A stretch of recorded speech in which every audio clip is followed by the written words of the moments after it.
All right. So I have a question. And so, Chris, we saw the stuff on the graph there. I mean, what does all that mean?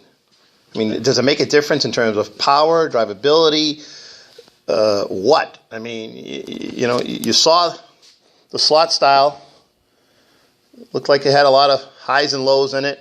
The tonsil style looked a little better. And then the Pro M80 looked better than them all. It had a straight line with a filter on it. Right. Why? What does it mean? It's just the stability of the voltage signal that's coming from the mass airflow meter and being provided to the processor. Again, I don't want to say that the slot style sensor is bad. It's not. That what you saw in the graph there is actually fairly normal. And the truth is that it has more to do with the quality of the processor that you're using and its ability to use that signal than it does about the meter. But the better the meter signal, the easier time the processor has, and the better your drivability is going to be. Okay. All right, Chris. In the video, I know we talked about reversion before, and you mentioned in the video that some of these meters handle reversion a little bit better. So let's talk about the tonsil and the slot style first. Well, the way the slot style sensor and the tonsil sensor handle reversion is virtually the same. Air enters through the front. It comes out here on the tonsil. I'm sorry, on the slot. On the tonsil sensor, it comes out here. I mean, it enters here, it comes out the bottom. The idea being that when air is coming forward, it enters and comes out. When air is going this way, it really doesn't do anything. So you can see, I mean, they both doing approximately the same thing. Okay. What about the? Go ahead. When you look at the Pro M80, you'll see that there's really nothing in the air path at all. The sensor is actually on a passage on the side, outside of the air path. So when air comes through this way, a portion of it enters through this tube, and the air going through the opening of the housing draws a vacuum on this groove that's in here, and that's how the sensor gets its reading. And because it's filtered from any turbulence in the air path, that's why we have a much better signal. The other thing, of course, is as far as reversion goes, air that's going back through this way simply isn't read at all. Yeah. How can it? Right. Good point. There you go. Reversion. All right. This is a question that keeps coming up. 9-point and 30-point transfer function. We keep talking about it. Chris, what do you do differently that I guess from your competitors? Transfer functions are actually generated on the flow bench.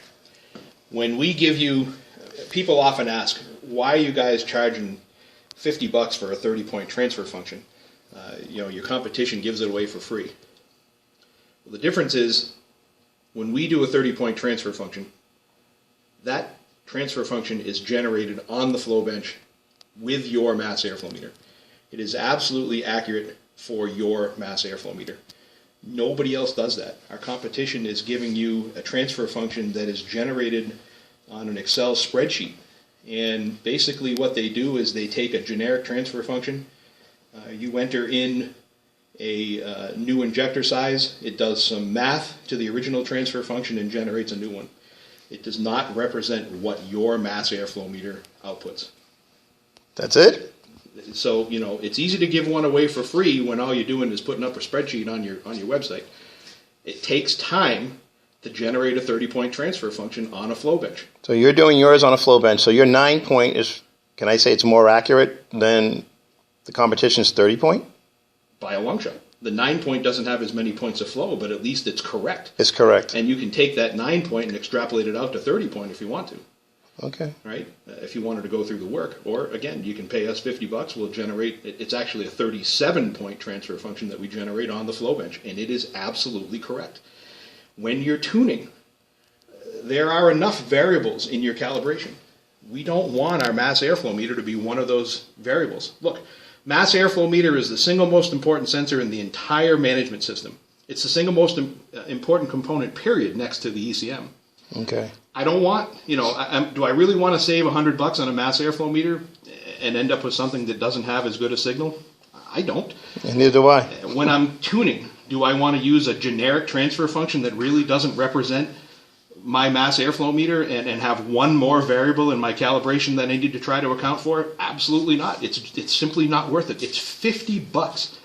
And it's $50 that's going to make a world of difference in the way this thing runs. All right, there you go. 9-point versus 30-point. And this is why Pro-M charges you $50. All right, thanks a lot, Chris. Appreciate it.